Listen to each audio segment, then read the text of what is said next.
অবসাদ হলে পেশেন্ট শুধু নয়, তার বাড়ির লোক থেকে আরম্ভ করে সকলেই ওষুধ কবে বন্ধ হবে ডাক্তারবাবু, আর কতদিন ওষুধ খাবো।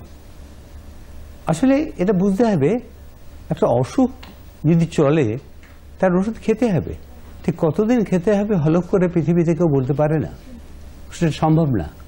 আমাদের একটাই কথা, আপনি ওষুধ বন্ধ করার আগে ডাক্তারের পরামর্শ নিতে হবে, আর প্রত্যেকবার সময় করে নিয়ম করে ডাক্তারের কথা শুনতে হবে, ওষুধ খেতে হবে, ওষুধ সাবধানে রাখতে হবে, বাড়ির লোকের আন্ডার লক এন্ড কি থাকবে, যাতে কোনো বাচ্চা হঠাৎ করে খেয়ে না ফেলতে পারে।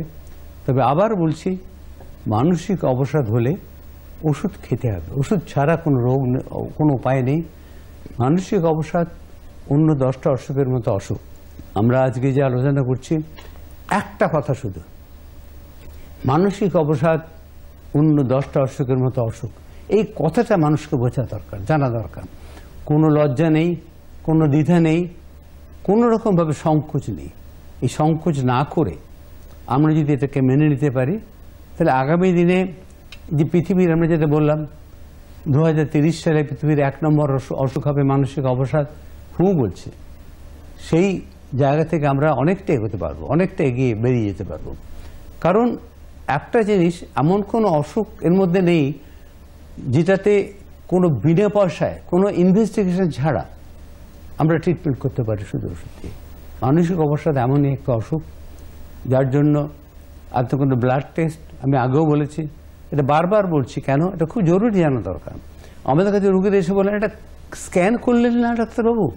বলে, মা তোমার স্ক্যান করার মতো ব্যাপারটা হয়নি, করার দরকার নেই।